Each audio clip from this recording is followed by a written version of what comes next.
I feel like I've been living the dream, at least in regards to video games. Everything else, let's not talk about that right now. It's not the same dream as many, but at least for me, there has rarely been a dull moment in my time gaming over the past few years. While the industry itself is in a very volatile state, with companies falling to pieces, creatives being replaced by robots, acquisitions of major studios happening only for the entire sphere to fall apart, the games themselves are generally good. Of course, it's not all good. You can point out a ton of games that just weren't good and are definitely corporate schlock to make money. You can't have everything good. That just doesn't happen in the world we live in. But 2025 has yet again been another phenomenal year for video games. Before I begin this list, as usual, I must make a few things clear.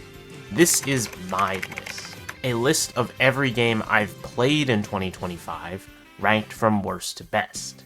It is not objective. I am not making a single objective statement here. You may, and likely will, disagree with many things I'm about to say. And that's okay. We don't need to get hostile over our difference of opinions about video games. It just doesn't matter that much. Who cares? They chose you, didn't they? You know, same as always. Not every game from here is from 2025. That's just how I roll. I do mainly play recent releases, but I don't only play recent releases. Additionally, if a game was on one system before and has come to a new system, and I played it this year, to me that counts as a release in 2025. And there are some games that, like last year, I did play, but I'm not putting on this list. Either because I don't want to express my opinion about them, or because I just don't feel like I have an opinion about them. So back to the main point, it has been an amazing year for video games.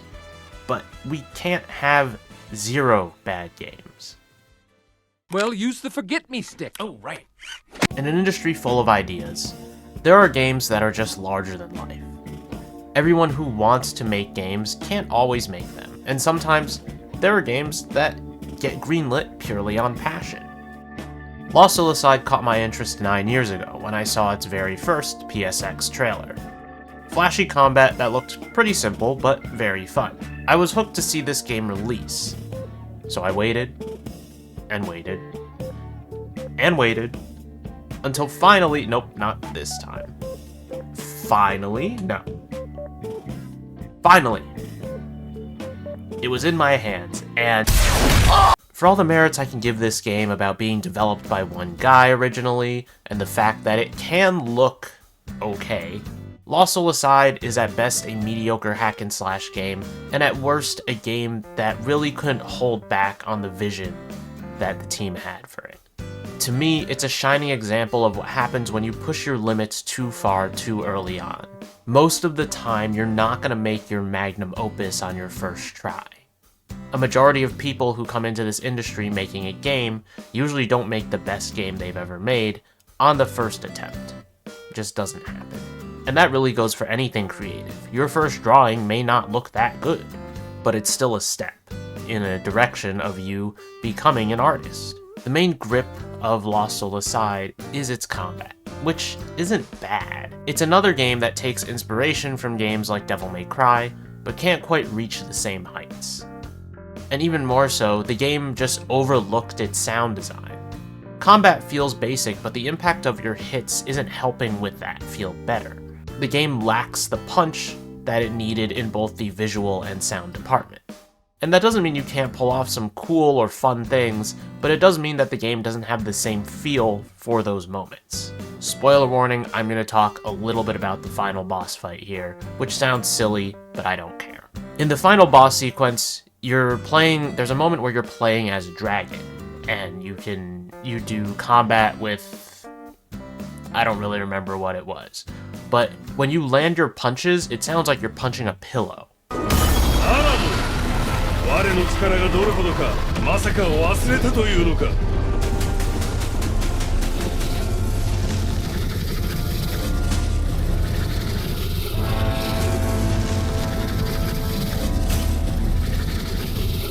When these punches should be like meaty, strikes against like a hard rock or something. Just some sound effect that's incredibly satisfying, and it sounds like I'm punching a pillow. It's not good. And action games are notorious for having these random segments of challenge that are not related to the core part of the game that is fun, which is the combat. Lost Soul Aside has some very not fun platforming sequences that I personally found tedious and annoying. When I play an action game, I'm here for the combat. The level design and progression should be fairly linear and simple. I'm not here to do precisely timed platforming, and if you're going to subject me to that, it should still be relatively easy enough that it doesn't bother me, because I'm not interested in doing that while I'm playing the game that is focused on its combat. If I wanted to play a platformer, there are so many other games I could play that are platformers. And on the topic of things that I don't care for in this kind of game, the narrative. I wasn't incredibly interested in this game for its story. As I said when I first saw the original trailer, the main thing that caught my eye was the combat, the gameplay. But the story, the trailers definitely didn't help. They had a story trailer, I clocked out in like 4 seconds. I'm not interested. But if you're going to have a mild to moderate emphasis on narrative, there should be a level of quality to it. Otherwise, you're better off giving me the basics and letting the game just be the centerpiece. When you play something like Devil May Cry, or at least when I play Devil May Cry, it puts a decent emphasis on the narrative, but the story itself is not usually that interesting. They skip a lot of things that stories usually do, but the characters, Dante, Nero, and Virgil, they're all fun. They can work off each other in some way. The narrative itself might not be all that interesting, and sometimes there are just random cutscenes of Dante doing a Michael Jackson dance. Yeah! But that's part of the charm of the game. It's what pulls you in. The characters in this game are abysmal. They're not memorable. They're like cardboard. I'm gonna forget about them. I've already forgotten about most of them. I don't remember any of their names. Well, there's one good character who I do remember. The rest of them are just pretty uninteresting. And that leads into another problem I have, which is that I'm not motivated by this game to see what happens to anyone. And while it isn't the main focus of the game, it sure would have been nice for something to matter to me. Coming back to the point I made about the beginning, about limits. Limitations spark innovation. They also set the boundaries that can be both good and bad for creatives. Lost Soul Aside has a ton of these kind of open areas, or maybe not a ton, but like they're decently explorable, and it's just unnecessary. Focusing the game down into a much more linear experience could have saved a ton of resources. And everything looks good because it's done in Unreal Engine 5, but there's a visual fidelity that we really just didn't need for the game. And I think in a lot of places it clashes with the visuals of the game, because there are moments where the models for the characters don't look as detailed as the environments, because the environments are really like UE5. I assume UE5 assets, I could be wrong. Maybe they just had a really good environmental designer. But the thing that really hurt this game was its desire to go bigger, when it really didn't need to. I think it just hurt the game a lot. That's the thing about scale, bigger isn't always better. Because bigger means everything gets bigger. It's not just the world is bigger, it's there are more problems and issues, there are more bugs, there are things you have to fix, there are things you have to be careful about. There are more possibilities for things to go wrong the bigger you go. And I can't stop without talking about the fact that they have a crafting system in this game, and it just exists. There's no reason to use it. At some point, I realized I was collecting all these materials. I was going around trying to find every nook and cranny on the maps. And I was like, why am I doing this? I don't need any of this. What's the point? And to bullet point this really quick, back to the narrative thing. I know I'm bouncing around a lot, but the voiceover is just not good in English. I shouldn't have dragged her into this mess. Soul drained. What? Start talking. Now. Speaking of performance, the game's performance on its own was abysmal. This is the first game I've played on my PC that could not be left running for multiple hours. There would be points in this game where I would go up to save the game and it would take 1 minute to 2 minutes at least for the character to even load the save menu. Like, at that point, what is going on? How does this happen? What is the oversight here? And there would just be massive slowdowns, and this is the first time that's happened on my PC, and I've put 200 hours into Monster Hunter Wilds. Lost Soul aside is a monumental disappointment. I tried to believe in it. I kept playing the game, hoping that there would be something that would surprise me, a point where the game finally clicked, where I was finally fully into it. But I am a fool, and I know nothing. And that is why this game takes the lowest spot on this year's ranking. It's nice to meet you, Lord Harina.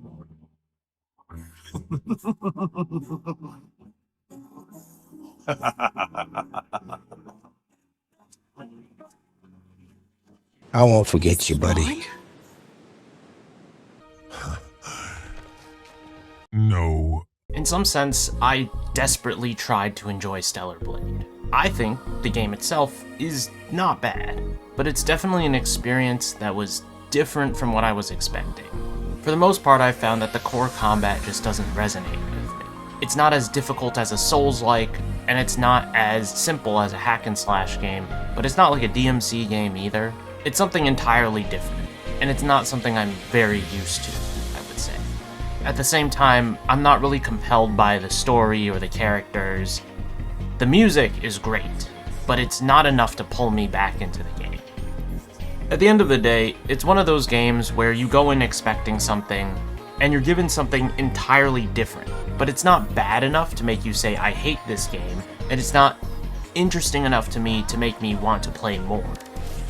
The game is probably good, but I can't really make a judgment for that. At the end of the day, Stellar Blade is just not a game for me. I might come back to it in the future, but I'm really just not sure. Xenoblade Chronicles is one of my favorite JRPGs, and honestly one of my favorite games of all time. Xenoblade 3 is probably even higher than that. But Xenoblade X is very different. I had originally played this in 2015 when it came out on the Wii U, and maybe got about 40 hours into it before I wound up putting down the game. I was excited for the game to come back on the Switch because it means that I could give it another shot. But Xenoblade X focuses down a lot more into the gameplay than it does the story. And it has a lot of really cool stuff, like piloting this giant mech that can transform into a car. I don't know, it's really cool, it's really satisfying to use, and I'm just not totally feeling it. I think part of the problem is that it seems like it's very inspired by MMO design, so it has a lot of grindiness to it, and I'm just not a huge fan of the way the game presents that. My biggest disappointment with this game is that we're now 6 months into the launch of the Switch 2, and there hasn't been a patch to give it a better performance, like a 60 FPS patch or something. The game itself is decent, but again, it's just something that doesn't really resonate with me very much. Perhaps if you purchase 20 additional copies of Rhydo Remastered within 3 days, I can try to convince the team. I've already kind of talked about Rhydo, Kusenoha, and the Mystery of the Soulless Army. It's not a bad game. I know it seems like it's kind of low on this list, but ultimately, I just had fun playing it. It doesn't hit as hard as other ATLUS titles, and I think the redone combat system works for the game just fine. I would say the most compelling thing about this game is probably the narrative, and not really the characters. I feel like as a comparison to other ATLUS titles, where games like Persona and Metaphor really get you with the characters, this game more focuses, obviously, into the Mystery of the Soulless Army, it's in the title. And I'm more interested to play the sequel, now that we have this game, but I just don't have a lot to say about it. I think the combat is pretty well polished, but it does suffer from some weird-looking attack animations that were definitely meant for turn-based ATLUS games. It's solid, not bad, and you know what, it's a whole light year above Lost Soul aside, just for the quality of the narrative as a whole. I'm the wall maker! I only know about walls! I'm stupid! You're that ninja. Shinobi Art of Vengeance is a pretty neat game. My enjoyment mainly comes from the combat. Platforming sections are okay. There is a rough outline of a story, but you're not playing this game for the story. If you came in for the story, I don't know why you're buying this game. There's no depth, there's no major depth to it or anything. There are no crazy twists you're not going to see coming. It's very basic. The meat of the game is the gameplay, and that combat is pretty satisfying. It feels like anything you can vision that you want to do within what the system gives you is possible. It's not the deepest thing in the world, and there are some platforming segments that kind of drive me insane, mostly because they require precision, and I'm not a precision platforming kind of person. And of course, the story, like I said before, just kind of exists. But Shinobi is fairly enjoyable, and that's really all I asked of it.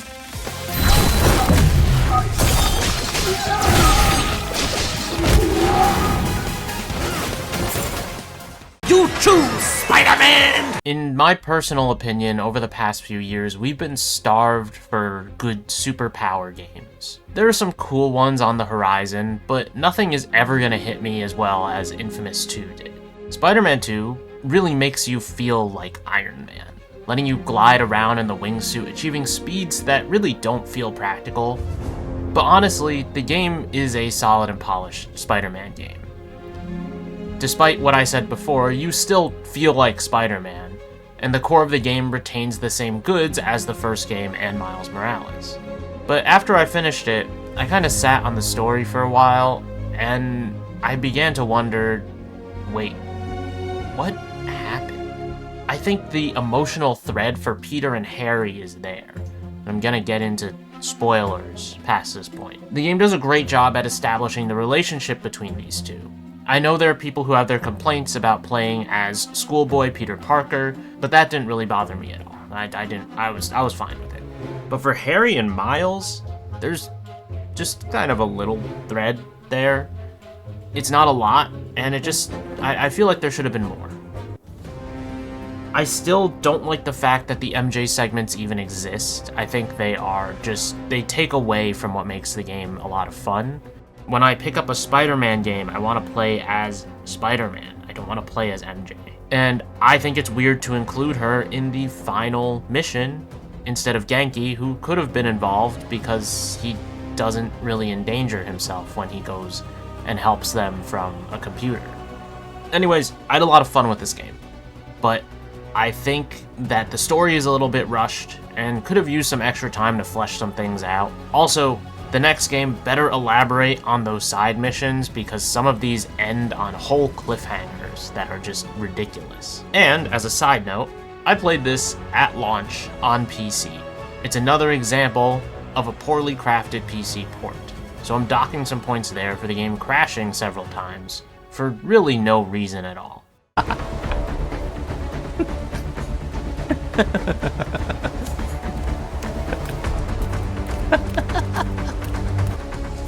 Throw him over there.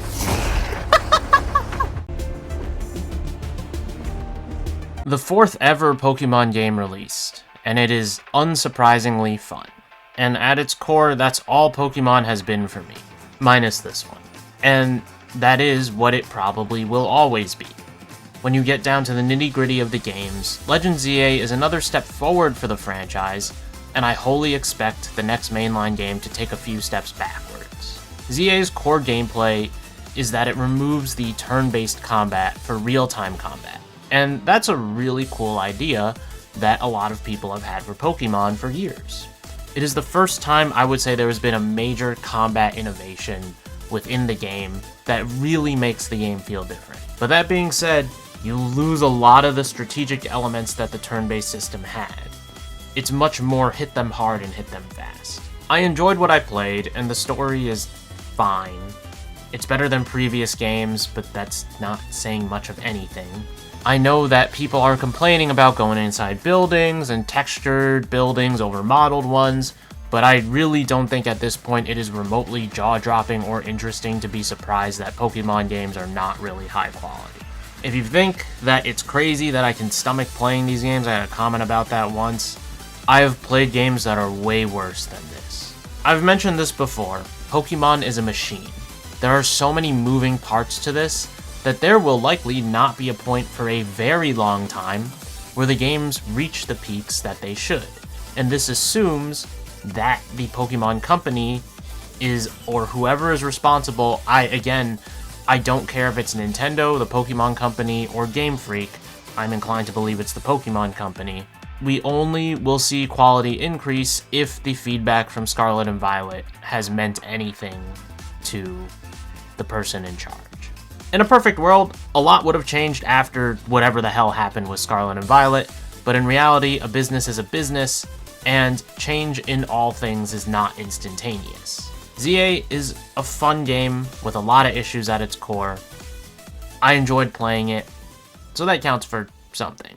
I don't want that hyper. It has Dragon Rage. Oh. Did we not turn off early Dragon Rage? Patty, I'm going to die. I finished Pokemon Collosseum for the first time ever. It was good. I feel like the Shadow Pokemon thing is just kind of an afterthought. Like, they get one move, and then the mode that makes them either crit or do nothing. I think XD Gale of Darkness really just does a significantly better job at making the Shadow Pokemon feel powerful, which makes sense considering the story, but, you know, the Shadow Pokemon in Colosseum just feel like a burden, in my opinion. But overall, Colosseum's another shining beacon of a kind of Pokemon game that I want to see again in the future, but will not ever get again. Well then. Nintendo, we gotta talk about Warrior spin-offs, because I think it's time to take a break or try different franchises.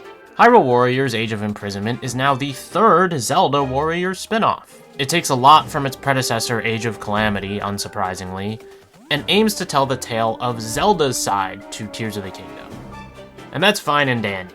As of writing this, I've put 25 to 30 hours into the game, and it's more or less what I expected. I assume this will not actually end with us leading into Tears of the Kingdom, and the story seems to be headed in that direction of just kind of being an offshoot in the timeline, but I'm really not sure. I haven't finished it yet. And this really isn't a big surprise when it comes to Warriors games anymore. I really just wish Nintendo would push some other franchises into this instead of giving us another Zelda or Fire Emblem one, which, by the way, is probably the next one. It was cool the first time and novel the second, but I didn't need an extension to Tears of the Kingdom. Like, it never occurred in my mind that I wanted to see this part of Tears of the Kingdom. But if you've played Age of Calamity, this is basically a sequel to that in terms of the gameplay. It emphasizes these sync attacks a lot more, which is really cool. I actually really like the idea of these sync attacks where the two characters team up and they do this cool combo attack, but the game it's pretty much the same stuff. It's really not mind-blowing as you would expect from a Musou title. Again, I just really wish that we ventured into other franchises, aka Xenoblade. Spoilers, before I continue, please, I don't know, skip to the end of this segment if you don't want to hear Xenoblade 3 spoilers. You could really do a Xenoblade Warriors game that takes place in the combined world after 3, but they should do that. That should be what it is. Yeah. I don't know. That's it. I also don't want to get whipped. No!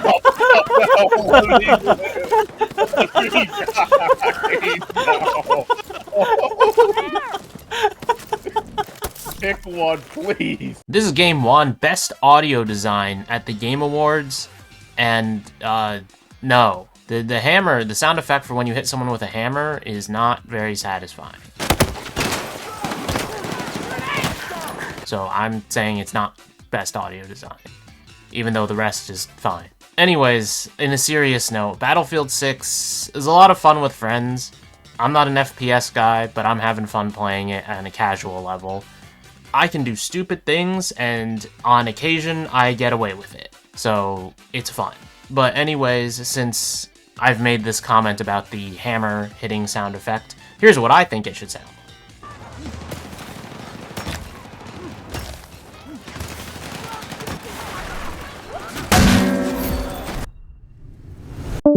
I haven't talked about Persona 5, The Phantom X, since its launch controversy. I was very excited for this game to finally get an English release. I wasn't the person who was disappointed by it, And I know a lot of them were jokes about the Subway Slammer and how ridiculous that arc was, and people were just not really happy with it. Duck this one! But the main source of discontent comes from how Sega treated the game and the players on launch. We could have had a fairly decent-sized player base, but instead someone decided to gouge as much money as they could from the EN player base, and it didn't work. Well, maybe it kind of worked, but...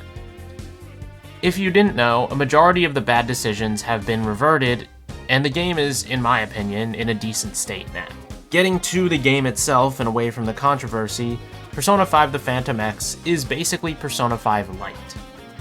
It's a little janky, a little stiff. There are moments where it just doesn't visually compare to Persona 5, but at the same time, it's a fairly competent game with a lot of content to do.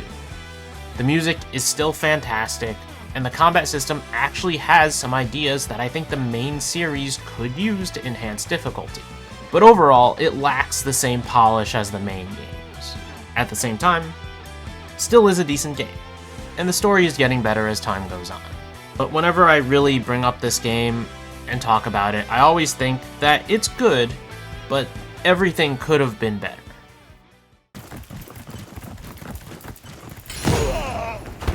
Monster Hunter Wilds is yet another divisive Monster Hunter game after World.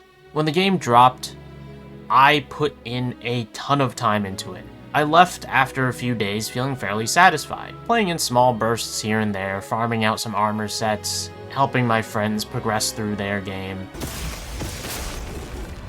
Oh, bye-bye. Bye-bye. I was I saw healing. that shit coming from a mile away.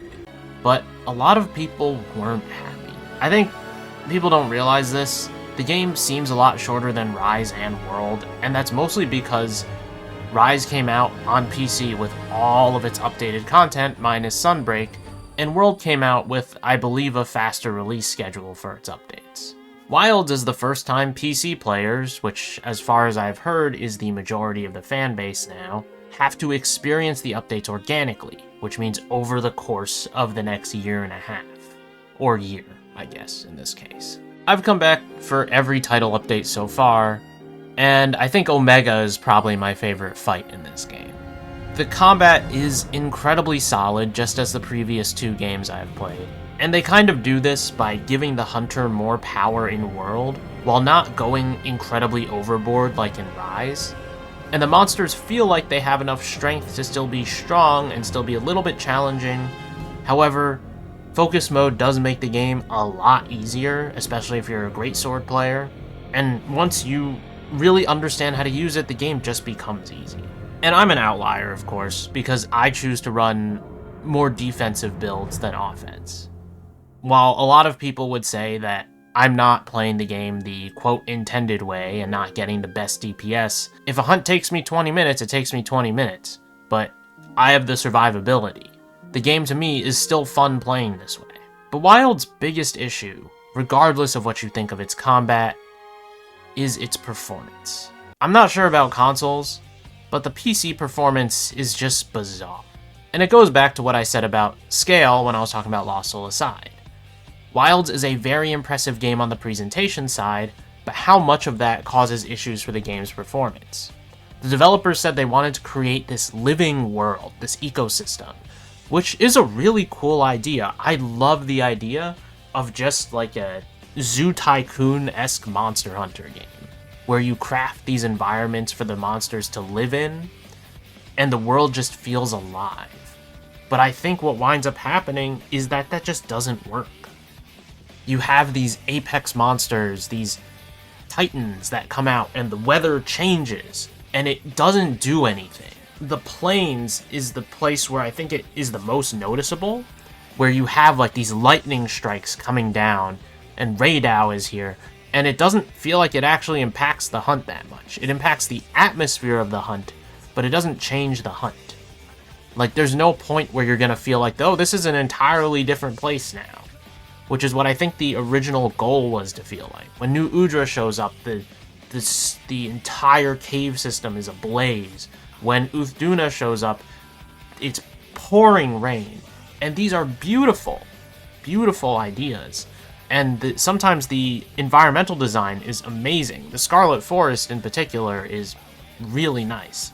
But just, what does it do for the game? It feels like all it does is just cause extra performance issues, and that just doesn't enhance the game for me.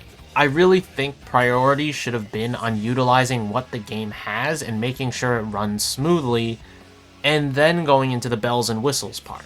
And I can't speak too much on performance issues because I do have a more luxurious PC.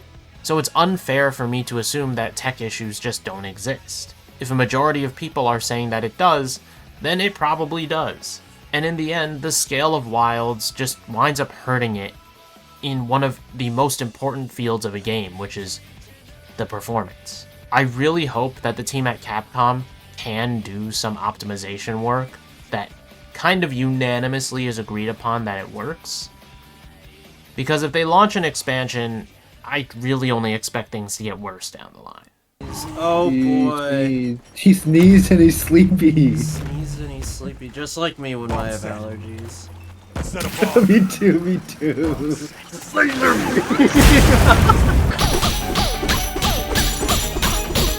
It is kind of incredible to me that it took 10 years to get a brand new Donkey Kong game.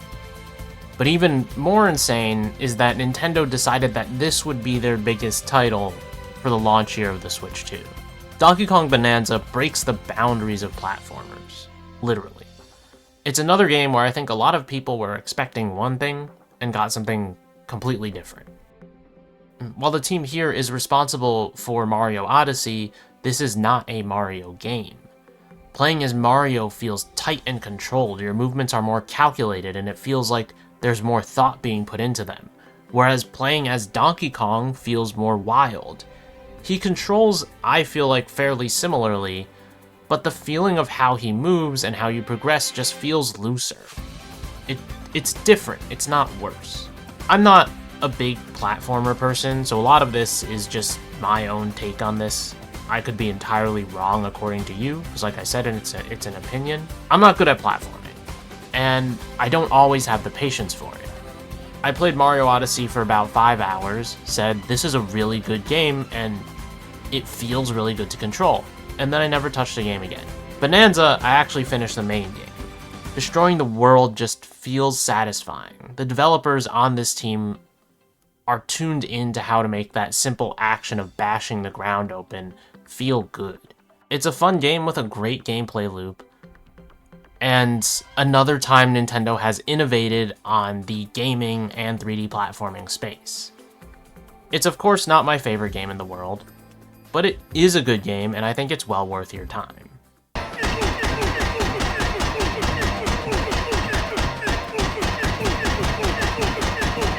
Meet Ye Shuangguan. The first ever gacha game to directly appeal to my interests. Zenless Zone Zero started its second season this year. And since the game released, there have been a lot of improvements made to its overall flow. The ultimately divisive TV mode has been tossed to the wayside, and to me, while I think part of it was a piece of the core identity, the pacing and design of it wound up making it just very miscalculated. There were a lot of breaks the game had because of it, and I'm kind of glad that it's gone. I know there are some people who really did like it, but for the longevity of the game, I'm glad they didn't keep it around. Or at least not for us. They could be testing a way to bring it back in the future, and I wouldn't be mad as long as it fixes the issues I had with it. The combat-driven gameplay that Zenless focuses on is not very complex. You're not doing DMC-level combos or anything, but there has been a slow march towards more complex characters, with Banyue topping it off with actual inputs to pull off different attacks. Again, it's not the most complex thing. You're not playing Devil May Cry, and most of the time you're going for the easiest and fastest route to deal the most damage, but the team behind ZZZ knows how to design combat that feels good, even if the things you're doing are not very complicated. And that is a matter of audio, I would say. Otherwise, in terms of the story, I feel that this game has some great moments, but also is a little disjointed. While we have an overall goal, the story seems like it's jumping between these kind of different scenarios that will definitely piece back together towards the end of this major arc, but it is taking quite a bit of time. What I hope for the future is that the writers are able to slow the pace of pushing the most recent characters to the forefront and actually expanding on existing characters. But this is a gacha, so that probably won't happen.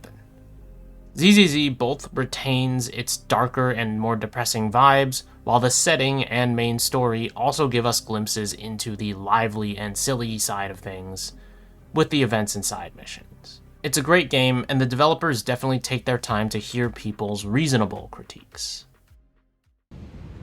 The moon really is closer than ever tonight. Once again, me ranking Genshin above a ton of major releases this year. When I look at games that have kept me engaged for years, the list is pretty short. When I say this, I mean consistently.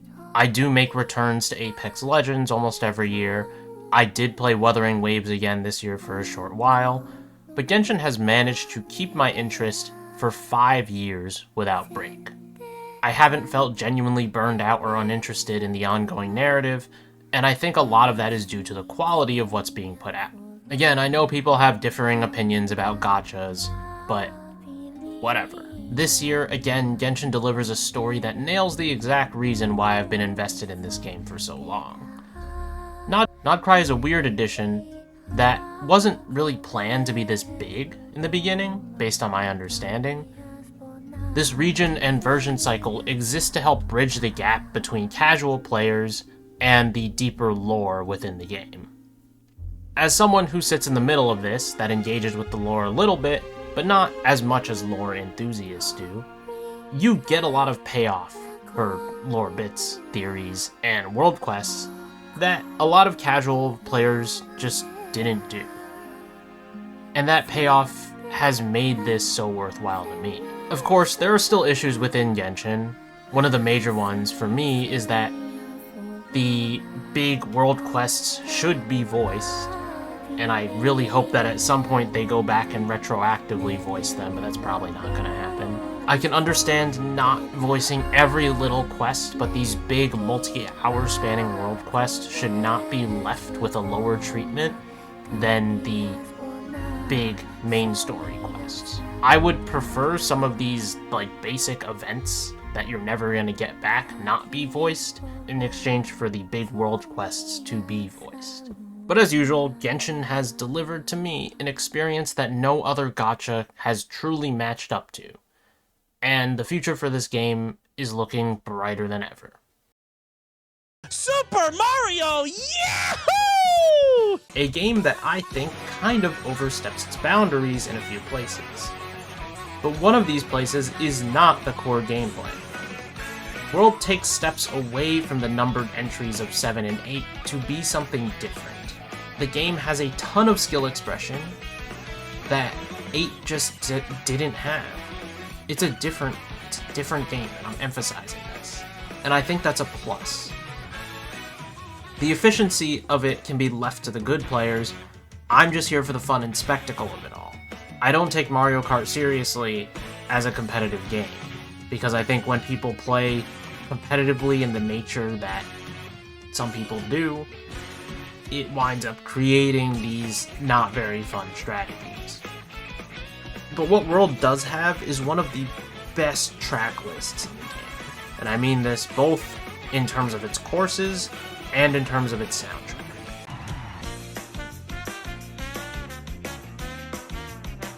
I don't think there's a single course that I particularly dislike in this one. And the roster of characters encompasses some of the most iconic Mario characters to some of the more niche NPCs in the series. Both of these, without a doubt, make Mario Kart World a fantastic entry, but we can't forget the soundtrack. World's OST is my favorite soundtrack of this year. Over 300 songs, and I can't find a single one that I dislike. This is the only OST that I revisit constantly with different songs. There's so much variety, so much passion, so much care and attention put into each song that you have to wonder, why wasn't it nominated at the Game Awards? Is it because the category is sponsored by fucking Spotify? Probably. Anyways, for all the good and great that Mario Kart World does, there is something that prevents me from placing it higher, and even better yet, enjoying the game to the fullest extent. And that is the core gimmick of the game in its title, World.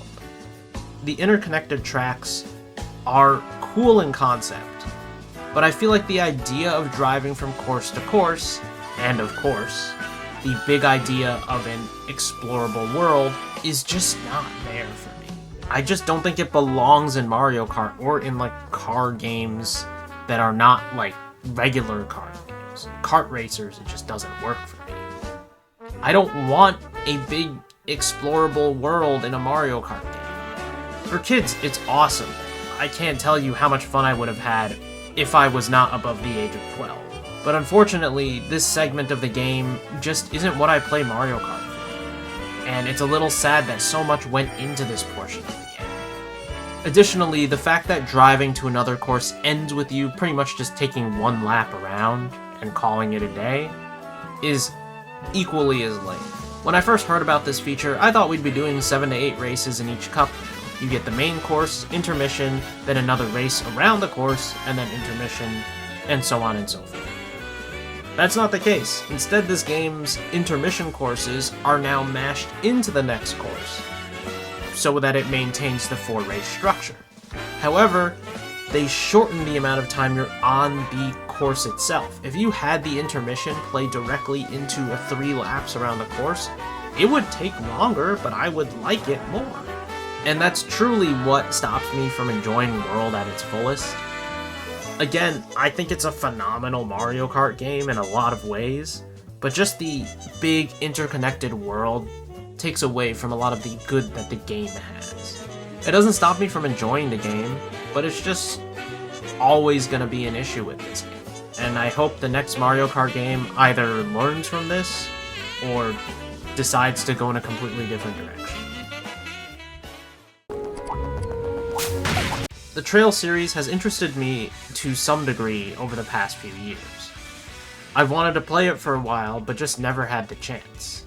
A big series like this just feels daunting to approach.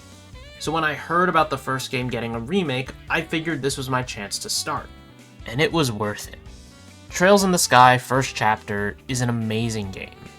I've said most of what I want to say about it in my review, but to sum it up, I enjoyed my time with the game. The world is vibrant and fascinating, the characters are entertaining and intriguing, and the story is not done yet. The second chapter is planned to release by fall of next year, or during fall of next year, and I'm excited to take my next step into my Trails journey when it comes to pass. As a small aside, I did forget to mention this in my review, but it sure is a little weird that sometimes the game will have voiced NPC dialogue, but the main party is silent. I'm sure part of that is a budgeting issue, but it can create a disconnect with me when it does happen.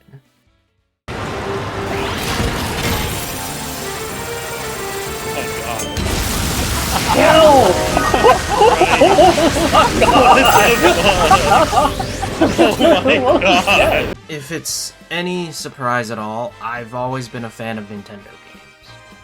The entire Switch generation, the developers blessed me with all sorts of games that I had always wanted. A new Fire Emblem, or 2 technically. 4 Xenoblade games on one system, Persona and Smash, Mario Kart DLC, and so on. But one thing never came true. A port of Kirby Air Ride with online multiplayer.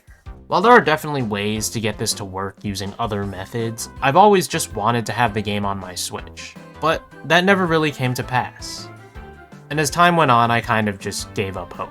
But somehow, some way, the stars aligned for something more spectacular, more monumental than I ever could have dreamed of. A sequel. A sequel to a niche, weird, and unique game that probably wouldn't sell super well. And the cherry on top was that Masahiro Sakurai was directing it. Kirby Air Riders is a dream I never even had. I never even thought to think that for 1 second we could get a sequel to Kirby Air Ride. And in some ways, I didn't even know I wanted a sequel. I just wanted the original game, HD remastered, with online multiplayer. But all this game does is expand on the original, modernizing the old while bringing in so many new things that it's hard to keep track.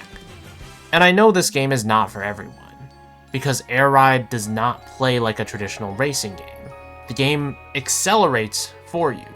There are large stretches of time where you really don't have to press a single button, but that's part of the game. It creates an additional challenge or additional challenges that you wouldn't expect, making turns very different compared to most racing games, and the game is made in a way where racing is a battlefield. Driving is not the only thing you're doing. What you're actually doing is fighting your way through this course. There are enemies littered across the tracks, and killing them provides speed boosts. Meanwhile, you also have 5 opposing racers who will get in your way as well, and getting hit slows you down and speeds them up. And in a way, I can't call Air Ride a traditional racing game because it's not. And even more so because the star of the show is City Trial. The thing that was a battle royale before battle royales existed. And Air Riders dials it up to 100 with 4 times as many players in a larger map, as you rush around and power yourself up for one minigame at the end. But again, that minigame is just part of the overall thing. In a way, the star attraction is City Trial. And I get that some people wanted more. Even I would have had more fun, I think, if the gauntlet of minigames at the end existed, where we would have 4 minigames to play through as opposed to just 1. But this game is just exactly what I wanted and more, so I really can't complain. It's got a fun and kind of interesting story mode with these CG cutscenes. It's not a lot, because obviously this game doesn't have the budget of something like Smash, but it's still pretty fun. And being able to build up your vehicle over time through the way Road Trip plays, which gives you a taste of every single mode, is phenomenal. Air Riders is just an expansion of the original in every way, from a roster of lovable Kirby characters to some of the most stunning courses you will ever see in a video game. This game is beautiful. I'm elated that Sakurai was able to deliver to us what effectively is a definitive version of Kirby Air Ride. And it's surprising to see a game this niche get a sequel while being under the roof of a major corporation that is Nintendo. But I'm glad they did push for this, because I could not even imagine this existing.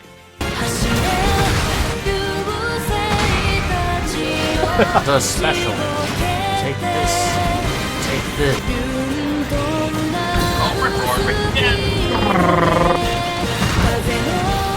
Look, dude, I'm not even making it to the board, like... Oh! No! Okay, I gotta finish!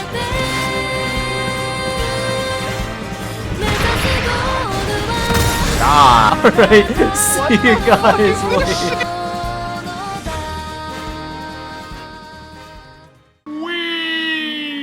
I can hardly put this experience into words.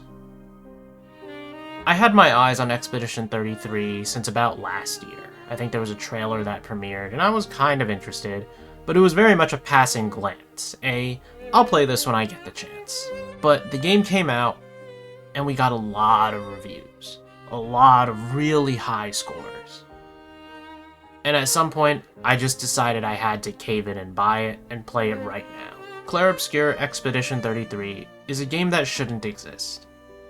Amongst everything the gaming industry is currently facing, from AAA studios upping prices to the rampant devaluing of human talent for the sake of pushing technology that only takes from those who worked for years to hone their craft, this game stands as a shining beacon that some of the best games you will ever play are made by people with ideas, passion, and desire, telling a story about a lot of things, with a gameplay system that takes from all the best JRPGs and RPGs, while keeping things fresh with their own spin. It's a game made with an appreciation for games. It has stunning art direction and an unexpectedly amazing soundtrack. This game honestly almost has it all. And you might be asking, where's the game? You haven't shown anything here. This is just the title screen. And that's because I can't show you. I don't want to show you. I want you to experience it yourself, because I believe showing you will detract from the experience that this game puts on display. Expedition 33 is an impossible game, something that in today's day and age shouldn't exist, but it does. And I cannot rightfully think of another game that puts on the display of artistry and passion within this year more than Expedition 33. And that is why it's my game of the year for 2025, and probably a lot more people's as well. This year has been another amazing year for video games. There will always be hiccups in the road, games that come out that are either horrible or subpar, but I had a ton of fun playing through all sorts of things this year. The internet can think what it wants about a lot of games, and about whatever they want. Everyone's entitled to their opinion. But what should matter is not what they think, but what you think, the enjoyment that you got out of games. 2025 is a year that some amazing landmark titles released, and I haven't even played them all. This is what I, in my limited time, got to play. And there are so many other games out there that released that I didn't even get to touch. So if you had a good time playing some games this year, it doesn't matter what other people think of it. What's important is that you enjoyed yourself.